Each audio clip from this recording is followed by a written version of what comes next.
This will be our first installment to the self-care series because we're gonna seriously take care of ourselves.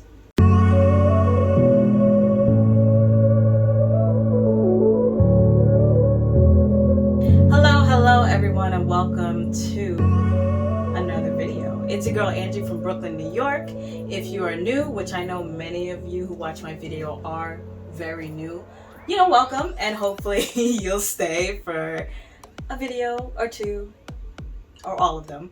So welcome to the very first installment of the self-care series. I figured I'd try to do something new, but also while going through my own internal struggles and qualms and pain and harm that I've caused to others or that I've caused to myself, I thought that this would be a good way to maybe some things that I find is helpful for me, you may also find helpful. So of course, obviously, I'm no kind of expert.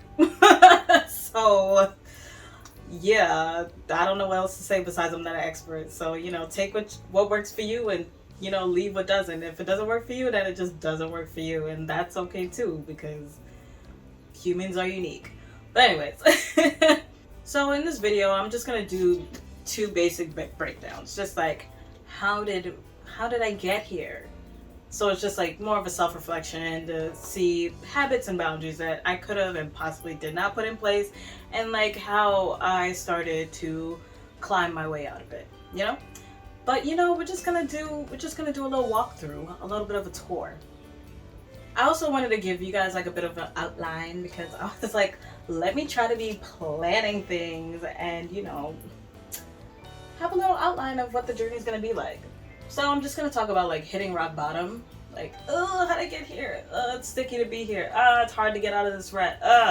And then how to get out of it. So it's more like detoxing your life. Like detoxing also helps. That could be your food, diet, people, jobs, environments, all that kind of stuff. And then like the glow up. Like, okay, now that we've done this, how does this glow up achieve? Do you feel me? Like, I'm in the glow up stage. In case you couldn't tell. And then like self-care practices to keep the glow onward and upward, because when you hit that rock bottom, it's like, ooh, I don't want to go back there, please, no. So I think it's very important to like keep these boundaries that we will discuss in check, so you can also make sure that you're being your best self. You know what I'm saying? But yes, guys, I thought that every time also in this series I'm gonna have a different wig, because I have all these wigs and I don't have much places to go, and also I don't have much money to go to these places. So I just figured I would be cute for y'all while we're doing the self-care series. And you can be cute too, like get ready and be like, oh my god, this video, like we're about to sit down and watch this video, let me be cute. So I got this dress from Shein. If you wear it outside, it will roll up. So, have your tape going on so, it doesn't slide up. So, yeah. And I got this wig off Sam's Beauty and stuff. But yes, let's get into it. So we hit rock bottom, but now what do we do? Now the choice is you can stay there, if not get deeper in your bag and wallow in self-pity. Or, we can have a period of wallowing, you know what I'm saying? Because it's okay. It's okay, because sometimes it does help to cry. It does help to cry a lot. I've spent many times at 3 a.m. crying silently, so everybody in the house won't hear and be like, what's the problem? You know what I'm saying? But yes, the crying period. So we can wallow in self-pity, or we can take this pain and find the silver lining. And especially getting out of a rut, it's hard. It's definitely hard to be your own biggest cheerleader sometimes, because I know it's easy for us to be cheerleaders for our friends and not for ourselves. So you really have to start becoming your own cheerleader and being like, hey, don't talk to yourself like that. You know what I mean? Because you ain't talk to your friend like that, don't talk to yourself like that. Now, of course, when you're in a rut, it's going to be really hard to get out of bed and to do things. But what I always constantly remind myself is, life waits for nobody. So you can spend a lot of days just sitting down doing nothing, but the days are still going to pass. The time's still going to pass. Like, people will be doing their own thing, and then you want to be left behind? No, we do not want to be left behind, you know. But I'm not saying that you shouldn't take your time to heal, okay? But we can't stay crying 3 a.m. in the morning all the time, because after a certain point, crying doesn't solve anything. So we have a problem, and then we have to start to think, okay, what can I do in my power to fix it? You know? So, I'm on like this side of the board because the ring light will be like, you know? How did I get here? How did we get here? So how did I get here? You know, you could do that on your own to be like, how did I get here? Because what I'm about to say is for me onto how I got here.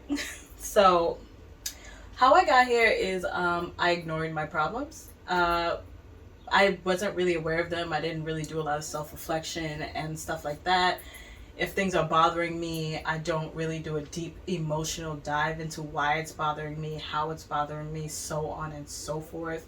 So if something was bothering me, it would have like an underlying issue.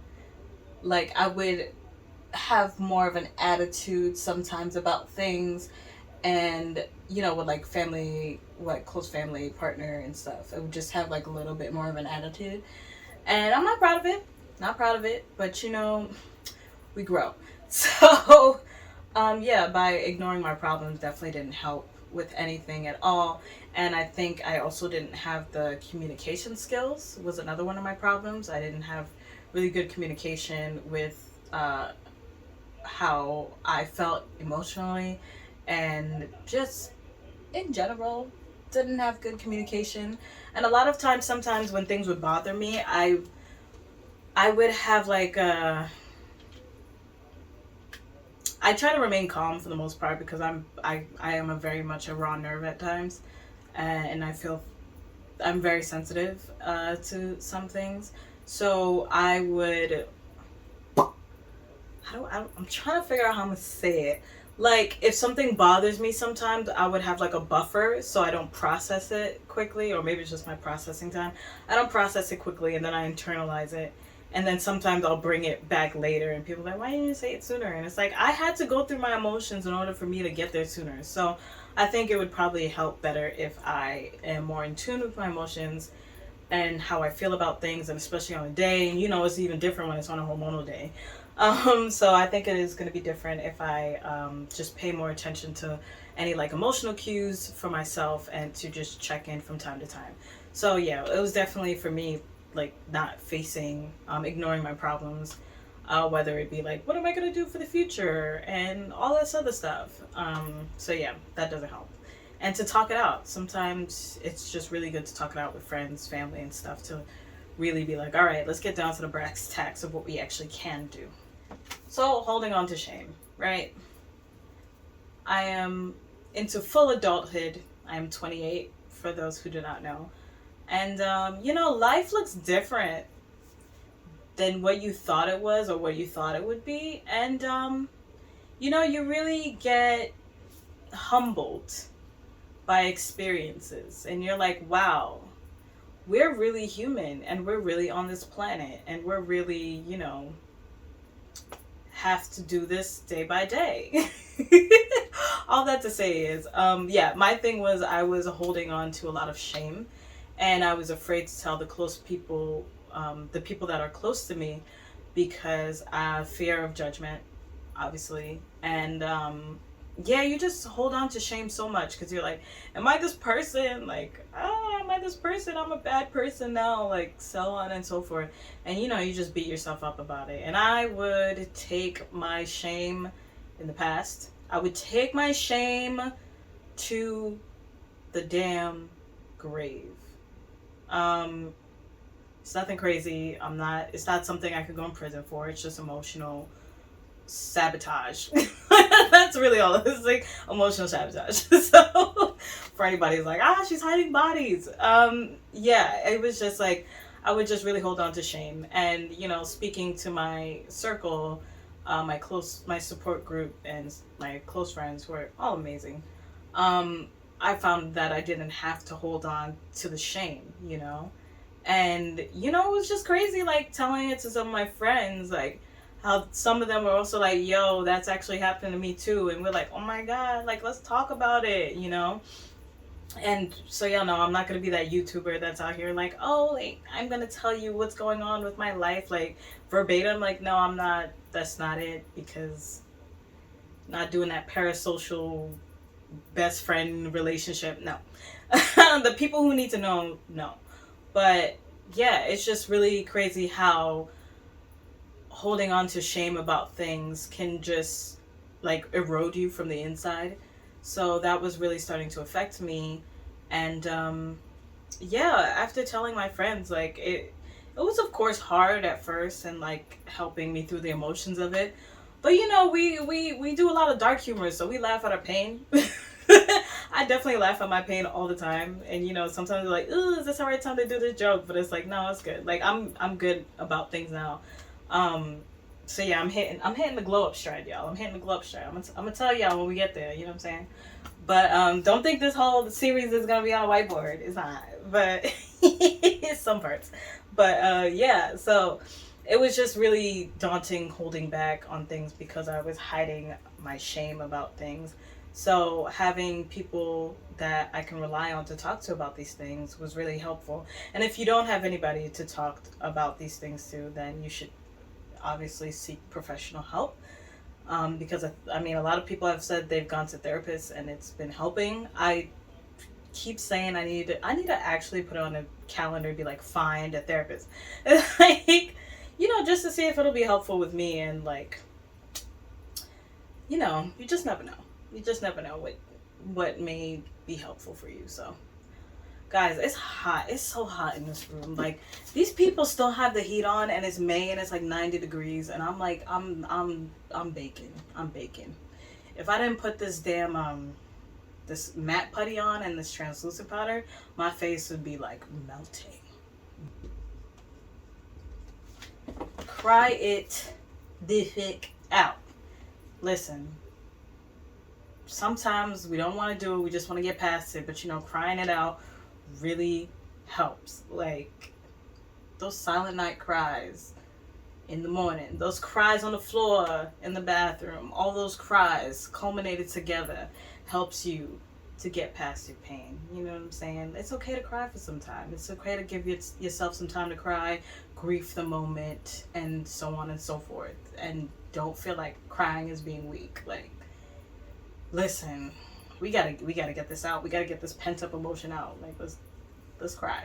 I'm ready to cry when I'm happy, when I see good things happen to people, when I see sad things. I'm ready to cry at everything. Seriously. The well is never dry. She's always ready to cry. Yes. I cry when I laugh. Maybe y'all see it one day. Who knows? I think it's very important to do self-reflection and take responsibility. I think a lot of people like to deflect their problems onto other people. Not saying that other people also deflecting their problems onto you. But if you tell somebody that, hey, what you said offended me, and then they're just like, oh, I'm not going to joke like that with you anymore.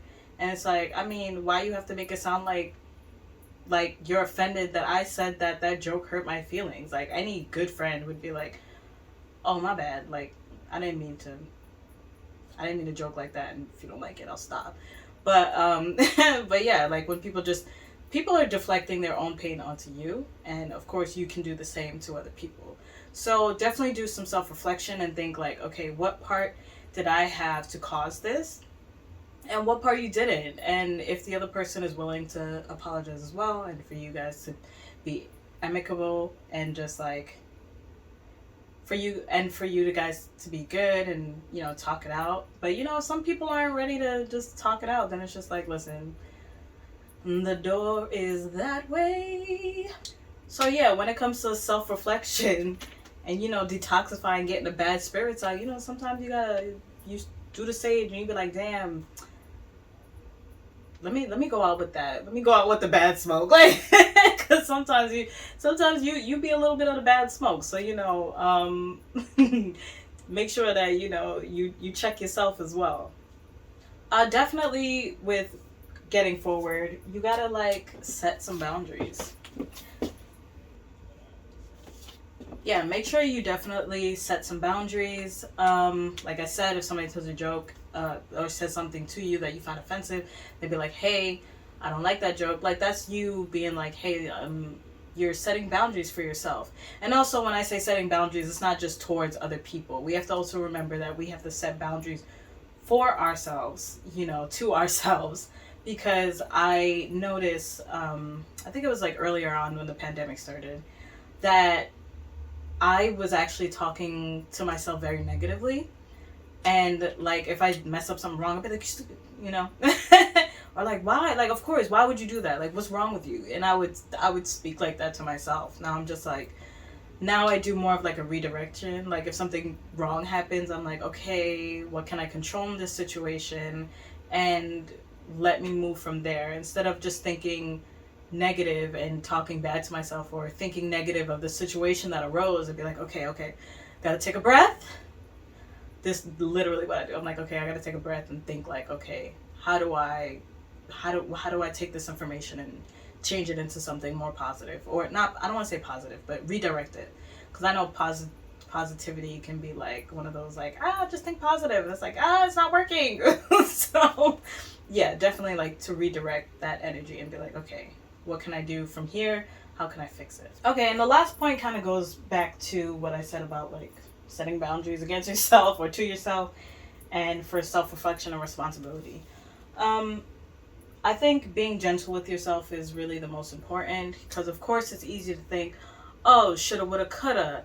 Everybody else saw it, but I didn't see it. Because, sometimes you're a good person, things get under your radar, or sometimes, you just have an emotional chink in your armor, and then, how do I say it?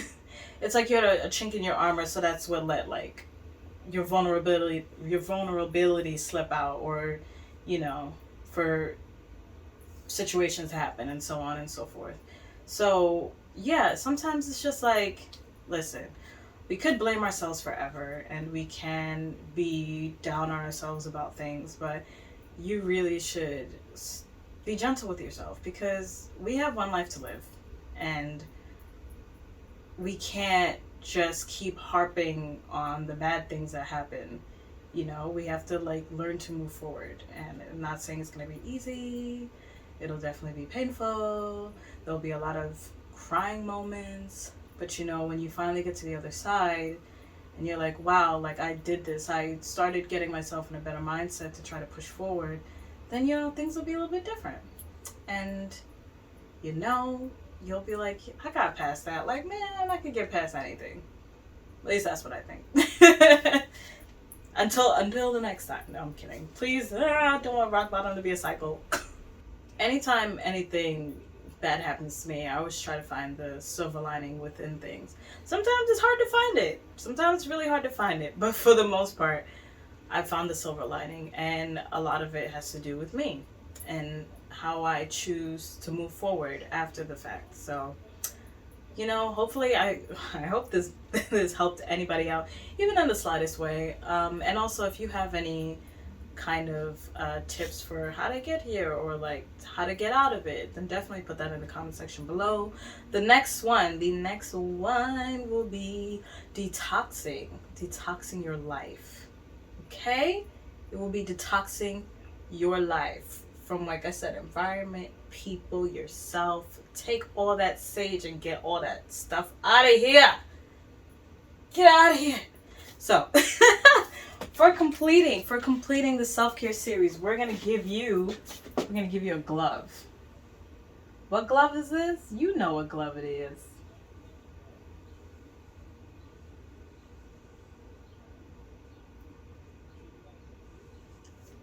It's the glove from Rock Bottom.